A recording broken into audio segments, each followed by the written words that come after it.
নমস্কাৰ wizard educational ইনষ্টিটিউটলৈ সকলোকে স্বাগতম জনাইছো। আজি আমি এই ভিডিঅ'টোত আসাম পাব্লিক সাৰ্ভিস কমিশনে কণ্ডাক্ট কৰা কম্বাইন্ড কম্পিটিটিভ এক্সামৰ প্ৰিভিয়াছ ইয়াৰ কুৱেশ্যন আৰু সিলেবাছটো বিতংভাৱে আলোচনা কৰিম। এপিএছচিয়ে কম্বাইন্ড কম্পিটিটিভ এক্সামৰ কাৰণে ইতিমধ্যে নটিফিকেশ্যন ৰিলিজ কৰিছে। এইবাৰ 262টা পদৰ কাৰণে জুনৰ 1 তাৰিখে প্ৰিলিমছ অনুষ্ঠিত হ'ব। গতিকে হাতত সময় একেবাৰেই নাই। গতিকে এই সময়ত মিলিয়ন ডলাৰ কুৱেশ্যনটো হৈছে এই ভাষ্ট সিলেবাছটো আমি কেনেকৈ ইমান কম সময়ত কমপ্লিট কৰিম। এই ক্ষেত্ৰত আমাক সহায় কৰিব SPA সুপাৰিনটেণ্ডেণ্ট অফ পুলিচ নহয়, সিলেবাছ আৰু PYQA that is previous year question। আহকচোন আমি ভিডিঅ'টোত চাওঁ। কম্বাইন্ড কম্পিটিটিভ এক্সাম প্ৰিলিমছত দুটা পেপাৰ থাকে, GS1 আৰু GS2। জেনাৰেল ষ্টাডিজ 1 পেপাৰটোত আমাৰ কাট অফ মাৰ্কছ নিৰ্ধাৰণ কৰা হয় আৰু GS2 পেপাৰ সেইটো কোৱালিফাইং ইন নেচাৰ হয়। তাত মাত্ৰ 33% মাৰ্কছ পালে হয়, য'ত ইংলিছ কম্প্ৰেহেনশ্যন স্কিলছ, মেথছ, ৰিজনিং থাকে। আমি আজি বেচিকেলি GS1 পেপাৰটো ভালদৰে চাম আৰু ইয়াত স্পেচিয়েলি আমি পলিটি সেকশনটো চাম। পলিটিত কেনেকুৱা ধৰণৰ কুৱেশ্যন আহিছে আৰু এক্সপেক্টেড কোনবোৰ টপিকৰ পৰা কুৱেশ্যন আহিব সেইবিলাক আমি চাব গৈ আছো। সিলেবাছটো আমি চাওঁ যদি ইয়াত 7টা টপিক দিয়া আছে। প্ৰথম টপিকটো হৈছে current events of national and international importance, অৰ্থাৎ কাৰেণ্ট এফেয়াৰ্ছ। কাৰেণ্ট এফেয়াৰ্ছৰ পৰা যথেষ্টখিনি কুৱেশ্যন আহে। Next history of India and Indian national movement, modern ইণ্ডিয়াৰ পৰা বহুতখিনি কুৱেশ্যন আহে, এনচিয়েণ্ট ইণ্ডিয়াৰ পৰা আহে। মেডিয়েবল ইণ্ডিয়াৰ পৰা যোৱা দুটা প্ৰিলিমছত ইমান কুৱেশ্যন অহা নাই, এইবাৰ অহাৰ চান্স আছে। Next Indian and old geography, physical, social, economic geography of India and the old. এই নাম্বাৰ 4 যিটো, ইয়াৰ পৰা যথেষ্টখিনি কুৱেশ্যন আহে। ইনফেক্ট চবতকৈ বেছি ইয়াৰ পৰাই আহে, অলমষ্ট 25 to 30টা কুৱেশ্যন আহে। যদিও আমি ইমান কম্পাৰ্টমেণ্টেলাইজেশ্যন কৰিব নোৱাৰোঁ আজিকালি, কিয়নো বহুতকেইটা ছাবজেক্ট সিহঁতে ইণ্টাৰলিংকড কৰি দিয়ে। চ' এইটোত কি আছে, Indian polity, governance, constitution, political system, Panchayati Raj, public policy, rights issues etcetera. Then economic and social development, sustainable development, poverty, inclusion, demographics, social sector initiatives. Then general issues on environment, ecology, biodiversity and climate change that do not require subject specialisation. আমাৰ নালাগেও, simple question আহে। Then general science, class 9-10 লেভেলৰ আমি general science বুকখন চালে আৰামত হৈ যায়। APSC ক্লিয়াৰ কৰাৰ কাৰণে সবতকৈ ইম্পৰ্টেণ্ট কথাটো হৈছে আমাৰ অসমৰ বিষয়ে জানিব লাগিব। এই গোটেইখিনি টপিকৰ লগত অসমৰ কি সম্পৰ্ক আছে, Assam geography, Assam history, Assam art and culture, Assam current affair, এইবোৰ সব আমাৰ জানিব লাগিব। কিয়নো 30 to 35 কুৱেশ্যন, 100টাৰ পৰা 30টাৰ পৰা 35টা কুৱেশ্যন আসাম ৰিলেটেড থাকে। চ' আমি সেই অনুযায়ী আমাৰ প্ৰিপাৰেশ্যনটো চলাই যাব লাগিব।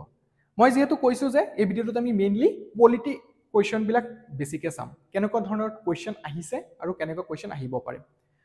মই কেইটামান কুৱেশ্যন লৈছোঁ, চাওকচোন। প্ৰথম কুৱেশ্যনটো, match the following schedules of the Indian constitution list 1 with their subject matters. List 2, আমাৰ টোটেল 12টা শ্বেডিউল আছে। আমি জানা দৰকাৰ কোনটো শ্বেডিউলত কি আছে। চ' এইটো একেবাৰে ইজি হয়। 4th শ্বেডিউলত আমাৰ কি থাকে, allocation of seats in the council of states, that is Rajya Sabha. Council of ষ্টেটক ৰাজ্যসভা বুলি কোৱা হয় বা আপাৰ হাউচ বুলিও কোৱা হয়, হাউচ অফ এল্ডাৰ্ছ বুলিও জনা যায়। চ' 4th শ্বেডিউলত কোনটো ৰাজ্যৰ পৰা কিমানটা চিট থাকিব তাৰ বিষয়ে উল্লেখ থাকে। 11th শ্বেডিউলত বেচিকেলি কি থাকে, পাৱাৰ অফ পঞ্চায়তছ। 12th শ্বেডিউলত আৰবান বডিজ বিলাকৰ কথা উল্লেখ থাকে। 8th শ্বেডিউল লেংগুৱেজৰ কথা উল্লেখ থাকে। 3rd শ্বেডিউলত ফৰ্মছ অফ ওথ এফাৰ্মেশ্যনছ।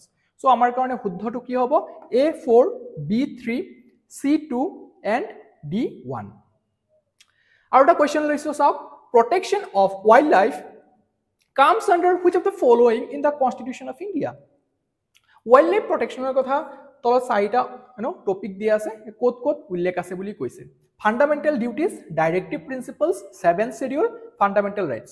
আমি যদি আমাৰ কনষ্টিটিউশ্যনটো ভালদৰে পঢ়িছোঁ, এই 3টা বস্তুত উল্লেখ আছে। ফাণ্ডামেণ্টেল ডিউটিছত উল্লেখ আছে, ডাইৰেক্টিভ প্ৰিন্সিপলত উল্লেখ আছে, 7th শ্বেডিউলত উল্লেখ আছে।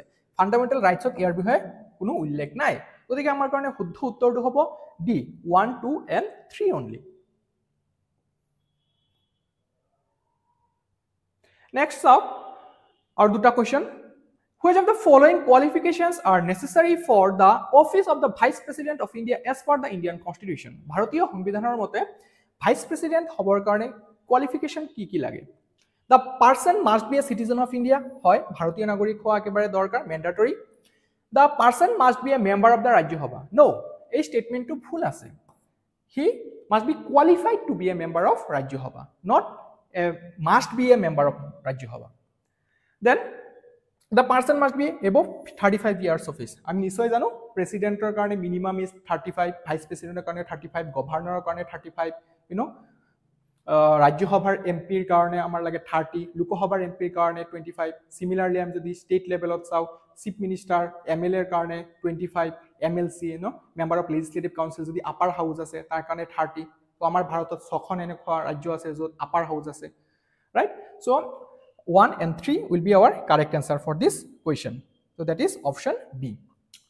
Amar Ahomor logot jorito keneko question ahe sao. Which of the following autonomous councils in Assam have been formed under the 6th schedule of the Constitution of India? 12টা schedule ভিতৰত 6 number schedule আমাৰ north eastern state বিলাকৰ লগত জড়িত হয়, ট্ৰাইবাল area. So ইয়াত 6 scheduleৰ কোন কেটা region আছে বুলি সোধা হৈছে। Boreland Territorial Council or Boreland Territorial Region, Karbi Anglong Autonomous Council, Dima Hasao Autonomous Council, Rabha Assam Autonomous Council. So কোনটো শুদ্ধ হয়? 1, 2 and 3. এই 4 নম্বৰটো 6 scheduleৰ আন্ডাৰত ফৰ্ম হোৱা নাই। So option 2 আমাৰ কি হ'ব? Option C, 1, 2 and 3 only. তো আমি চালু কেনেকুৱা ধৰণৰ কোৱেশ্চন আহে। এই কোৱেশ্চনবোৰ আমি অলৰেডি বিতংভাৱে ডিসকাশন কৰিছো, আপোনালোকে আমাৰ পলিটি PYQ প্লেলিষ্টটো চেক আউট কৰিব পাৰে। তাত এপিএসসি ইউপিএসসিৰ প্ৰিভিয়াস ইয়াৰ কোৱেশ্চন ধুনিয়াকে বিশ্লেষণ কৰা আছে, আপোনালোকে একবাৰ চাই ল'ব পাৰে। এতিয়া মই যোৱা 2 বছৰত পলিটি সেগমেন্টৰ পৰা আহা কোৱেশ্চনবোৰ পিক কৰিছো। কিয় পিক কৰিছো এই 2 বছৰৰ মাত্ৰ? কাৰণ 2020 লৈকে যদি চাই প্যাটাৰ্নটো বেলেগ আছিল। তাত এমসিকিউ টাইপ কোৱেশ্চন আহে, ওয়ান লাইনাৰ, ডাইৰেক্ট কোৱেশ্চন আহে, কিন্তু আজিকালি স্টেটমেন্ট বেসিস কোৱেশ্চন আহে। গতিকে আমাৰ প্ৰিপাৰেচনটো তেনেকুৱা লেভেলত হ'ব লাগিব। মই একেবাৰে 2022 আৰু 2023 এপিএসসি এটো প্ৰিলিমছ কন্ডাক্ট কৰিছিলে 2023 আৰু 2024 ৰেসপেক্টিভলি। সো সেই দুটা এক্সামৰ টপিকবোৰ মই লৈছো। অটোনমাস কাউন্সিলৰ ওপৰত কোৱেশ্চন সোধা হৈছে, then special provisions for Assam তাৰ ওপৰত কোৱেশ্চন সুধিছে, official language of Assam, official language of India ইয়াৰ ওপৰত কোৱেশ্চন সুধিছে, আসাম লেজিসলেটিভ এসেম্বলিৰ ওপৰত কোৱেশ্চন সোধা হৈছে, আসাম এডমিনিষ্ট্ৰেটিভ সেটআপ ডিস্ট্ৰিক্টছবোৰ কোনবোৰ ডিস্ট্ৰিক্টে বাংলাদেশৰ লগত বৰ্ডাৰ শেয়াৰ কৰে, ভুটানৰ লগত বৰ্ডাৰ শেয়াৰ কৰে, সেইবোৰ প্ৰশ্ন আহে। North east related initiative specifically Assam, যে গভৰ্নমেন্ট অফ ইণ্ডিয়াই বা ওল্ড বেংক এনেকুৱা ধৰণৰ ইনষ্টিটিউশনবোৰে যিবোৰ মানে নৰ্থ ইষ্টৰ লগত জড়িত কিছুমান ষ্টেপ লয়, ইনিচিয়েটিভ লয়, স্কিম লঞ্চ কৰে। নৰ্থ ইষ্ট আৰু আসাম হলেতো একেবাৰে ইম্পৰ্টেন্ট। তো সেইবোৰ আমি ভালদৰে চাব লাগিব। হিষ্টৰিকেল পলিটিক্যাল ফিগাৰ্স অফ আসাম, অসমৰ পৰা স্বাধীনতা সংগ্ৰামত কোনে কোনে পাৰ্টিচিপেট কৰিছিলে, সো সেইবোৰ আমাৰ চাব লাগিব। গভৰ্নমেন্ট অফ ইণ্ডিয়াক 1935 and Assam, Assam legislative council কেতিয়া ফৰ্ম হৈছিলে, আসাম লেজিসলেটিভ এসেম্বলি কেতিয়া ফৰ্ম হৈছিলে, okay. Then Arunodoi scheme, Asom গভৰ্নমেন্টে লঞ্চ কৰা স্কিমবোৰ, ধৰক নিযুত মইনা আঁচনি, এইবোৰ আমাৰ চাব লাগিব। সেন্সাস 2011, সেন্সাস 2011 ওপৰত প্ৰতিবাৰে কোৱেশ্চন এটা নহয় এটা আহে। সো আপোনালোকে সেন্সাস 2011 ডাটাটো একেবাৰে ভালদৰে চাব লাগিব। নৰ্থ ইষ্টাৰ্ণ গোটেইকেইটা ষ্টেট, 8টা ষ্টেট আৰু অসমৰ কাৰণে লিটাৰেসি ৰেট কিমান, IMR MMR ৰেট, এইবোৰ চাব লাগিব। দেন ডিলিমিটেশন কমিশন, এইটো যোৱা বছৰ নিউজতে আছিলে। সো ইয়াৰ ওপৰত ইউপিএসসিও কোৱেশ্চন সুধিছিলে। Then election commission of India constitutional body, GST council 279 এৰ আন্ডাৰত যেটো ফৰ্ম কৰা হৈছিলে, আৰ্টিকেল 226 হাইকোৰ্ট, যেটো আমাৰ ৰিট ইস্যু কৰে হাইকোৰ্টে, শিডিউল অফ কনষ্টিটিউশন, আমি গোটেইকেইটা শিডিউল জানা দৰকাৰ। নেশ্যনেল পাৰ্টি ষ্টেট পাৰ্টি, এইটো যোৱা বছৰ আহিছিলে কোৱেশ্চন। তো ইয়াৰ ওপৰত ইমান কোৱেশ্চন এইবাৰ এক্সপেক্ট নকৰিব। Then censure and no confidence motion difference, এই যেটো পাৰ্লিয়ামেন্ট সেকশন আছে আমাৰ, পাৰ্লিয়ামেন্ট সেকশনৰ পৰা দুটামান কোৱেশ্চন এইবাৰো এক্সপেক্ট কৰিব পাৰে। Directive principles of state policy, দুটা কোৱেশ্চন আহিছে ইয়াৰ পৰা যোৱা দুটা বছৰত। দেন কনষ্টিটিউশনেল এণ্ড ষ্টেটুটৰী বডিজ, এইটো কোৱেশ্চন আহে, কোনটো কনষ্টিটিউশনেল বডি, কোনটো ষ্টেটুটৰী বডি। কনষ্টিটিউশনেল বডি কোনবোৰ, যিবোৰ আমাৰ কনষ্টিটিউশনত মেনশন আছে বা কনষ্টিটিউশনেল এমেন্ডমেন্টৰ দ্বাৰা আনা হৈছে বা অৰিজিনালি আমাৰ কনষ্টিটিউশনত পাৰ্ট আছিলে, কিন্তু ষ্টেটুটৰী বডি কোনবোৰ, যিবোৰ ধৰক কিবা এটা এক্টৰ আন্ডাৰত পাছ কৰা হৈছে, ওকে। সুপ্ৰিম কোৰ্ট জাজেছ, ৰিসেন্টলি NGSC নিউজত আছে নেশ্যনেল জুডিচিয়েল এপইণ্টমেণ্টছ কমিশ্যন তো তাৰ বিষয়ে আমাৰ জানিব লাগিব ওমেন্স ৰিজাৰ্ভেশ্যন বিল 2023 ওপৰত কোৱেশ্চন আহিছে 106 amendment bill then government scheme vice president rule of law তো প্ৰেচিডেণ্টৰ কোৱালিফিকেশ্যন কি এটচেট্ৰা এটচেট্ৰা আমাৰ এইবোৰ চাব লাগিব দেন আমি চাওঁ ইম্পৰ্টেণ্ট হিউমেন ৰাইটছ ট্ৰিটিজ কিমান চনত কোনটো ট্ৰিটি চাইন কৰা হৈছে আমাৰ ইমান গোটেইবোৰ জানিব নালাগে ইম্পৰ্টেণ্ট যিবোৰ আছে then prime ministers and their policies যেনেকৈ আমি যদি চাওঁ PV নৰসিম্হা ৰাওৰ কথা ক'লে আমি LPG ৰিফৰ্মৰ কথা জানো হয় liberalisation privatisation globalisation then qualification for Lok Sabha Rajya Sabha state legislative assembly state legislative council anti terrorism act NSA national security act UAPA unlawful activities prevention act AFSPA arm forces special power act etcetera features of Indian constitution so' আমাৰ democracy হয় এইবোৰৰ ডেফিনেশ্যনছ এইবিলাক আমি চাব লাগিব সভাৰেণ্টি fundamental ৰাইটছৰ পৰা যোৱা 2 বছৰত ইমান কুৱেশ্যন অহা নাই তো এইবোৰটো এটা ইম্পৰ্টেণ্ট টপিক হয় আপোনালোকে চাব লাগিব আৰু এই ৰিটটো বহুত ইম্পৰ্টেণ্ট 5টা ৰিট আছে হেভিয়াছ কৰ্পাছ মেণ্ডেমাছ প্ৰহিবিশ্যন কোৱাৰাণ্টো চ' এইবোৰ আমি ধুনীয়াকৈ চাব লাগিব কেতিয়া ইছ্যু কৰা হয় কেতিয়া ইছ্যু কৰা নহয় দেন SDGs যে sustainable development goals sustainable development গ'লটোৰ কাৰণে আসাম গভৰ্ণমেণ্টে কি ষ্টেপ লৈছে চ' আউটকাম বাজেট ঘোষণা কৰা হৈছে এইবোৰ চাব লাগিব ষ্টেট এণ্ড ইউটিছ ষ্টেট আৰু ইউনিয়ন টেৰিটৰীৰ বিষয়ে ISFR ৰিপৰ্টৰ ওপৰত কুৱেশ্যন আহিছে 2023 চনত এইটো ৰিলিজ কৰা হৈছে বাইএনিয়েলি ৰিলিজ হৈ থাকে 2021 ৰ ওপৰত কুৱেশ্যন আহিছে 2023 ৰ ওপৰত আপোনালোকে কুৱেশ্যন এটা এক্সপেক্ট কৰিব পাৰে ফাণ্ডামেণ্টেল ৰাইটছো ইম্পৰ্টেণ্ট এটা টপিক হয় মই এইটো উল্লেখ কৰিছোঁ then ordinance making power of governor 213 আণ্ডাৰত আৰু এইটো প্ৰেচিডেণ্টৰ কিমান হয় 123 চ' তাৰ ওপৰত কুৱেশ্যন আহিছে ইউনিয়ন বাজেটত কিছুমান স্কিম ঘোষণা কৰে বিশেষকৈ নৰ্থ ইষ্টৰ লগত জড়িত সেইবোৰ আমি চোৱা দৰকাৰ কমিটিজ চেয়াৰপাৰ্চনছ মেম্বাৰ্ছ এটচেট্ৰা ত' ফাইনেন্স কমিশ্যনৰ ওপৰত কুৱেশ্যন আহে কোনে চেয়াৰপাৰ্চন হয় তাৰ চ' নৰ্থ ইষ্টাৰ্ণ কাউন্সিলৰ চেয়াৰপাৰ্চন কোন হয় ইণ্টাৰনেশ্যনেল ইনষ্টিটিউশ্যন লাইক WEF ইত্যাদিৰ দৰে সংস্থাবোৰ G20 CIPRI ইয়াৰ ওপৰত কুৱেশ্যন আহিছে নেশ্যনেল এডুকেশ্যন পলিচি 2022 ইম্পৰ্টেণ্ট এটা টপিক ইয়াৰ ওপৰত কুৱেশ্যন আহিয়ে থাকে ইয়াৰ ষ্ট্ৰাকচাৰটো কি হয় ইয়াৰ উদ্দেশ্য কি হয় এটচেট্ৰা গ্লোবেল চাউথ সামিটটো হৈ গৈছিলে চ' ইয়াৰ ওপৰত কুৱেশ্যন এইবাৰ ইমান ইম্পৰ্টেণ্ট নহয় then act east policy important Azadi ka Amrit Mahotsav etcetera নীতি আয়োগ এইবাৰ বিকশিত ভাৰতৰ ওপৰত কুৱেশ্যন এটা আহিব পাৰে চ' আমাৰ টাৰ্গেট কি হয় etcetera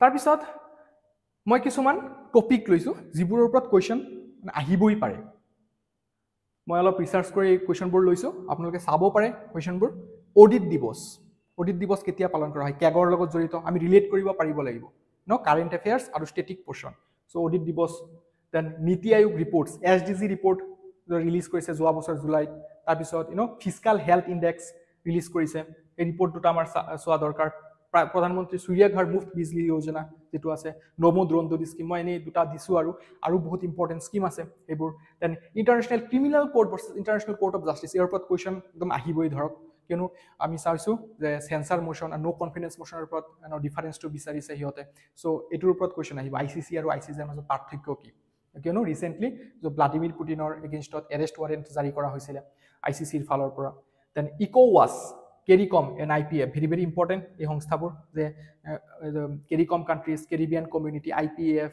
then Indo Pacific Economic Forum Western Africar যেটো ইকোনমিক ইউনিয়ন হয় তাৰ ওপৰত one nation one election এইটো ৰিসেন্ট নিউজতো আছে ৰামনাথ কোবিন্দ ডাঙৰীয়াৰ নেতৃত্বত এইটো one nation one election ওপৰত ৰিপৰ্টটো সাবমিট কৰিছে গভৰ্ণমেণ্ট অফ ইণ্ডিয়াক ৰাইট আৰু গভৰ্ণমেণ্ট অফ ইণ্ডিয়ায়ো বিলু উত্থাপন কৰিছে লোকসভাত ইয়াৰ বিষয়ে দেন পাৰ্লিয়ামেণ্টাৰী টাৰ্মছ কিছুমান আছে প্ৰটেম স্পিকাৰ এইটো কি হয় তো তেনেকুৱা টাৰ্মবোৰৰ ওপৰত কুৱেশ্যন আহে দেন কনষ্টিটিউশ্যনেল এমেণ্ডমেণ্টছৰ ওপৰত যোৱা 2 বছৰত কুৱেশ্যন অহা নাই চ' আপোনালোকে ভালদৰে প্ৰিপেয়াৰ কৰিব 106টা এতিয়ালৈকে আমাৰ এমেণ্ডমেণ্ট হৈছে আৰু ইয়াৰ ওপৰত কুৱেশ্যন আহিবই চিটিজেনশ্বিপৰ ওপৰতো কুৱেশ্যন অহা নাই যোৱা 2 বছৰত আপোনালোকে বিশ্লেষণ কৰি চাব পাৰে মই চাইছোঁ চিটিজেনশ্বিপ ভালদৰে চাব then AFSPA arm forces special power act so' অসমৰ বহুতকেইটা জিলাৰ পৰা উঠাই দিয়া হৈছে তথাপি 4টামান জিলা তেতিয়াও আছে চ' সেইটো আমি ডিটেইলছত চাব লাগিব এডভান্টেজ আসাম 2.0 ৰাইট তো এডভান্টেজ আসাম 2.0 বিষয়েও একদম বিস্তীৰ্ণভাৱে আমি চাব লাগিব ডিটেইলছত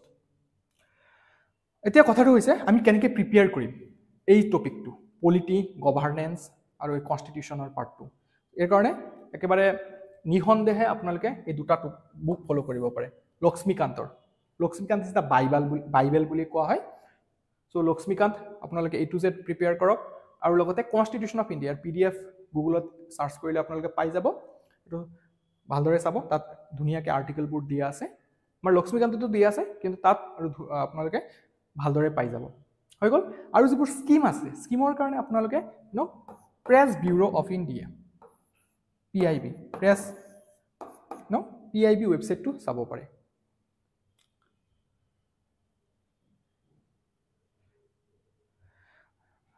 আমাৰ ইনষ্টিটিউটৰ ফালৰ পৰা ফ্ৰী ক্ৰেছ কোৰ্স এটা লঞ্চ কৰা হৈছে এপ্ৰিলৰ ফাৰ্ষ্ট উইকৰ পৰা ষ্টাৰ্ট হ'ব আপোনালোক যোনে ইণ্টাৰেষ্টেড দুটা নম্বৰ দিয়া আছে 9395004636 ইয়াত কণ্টেক্ট কৰিব পাৰে থেংক ইউ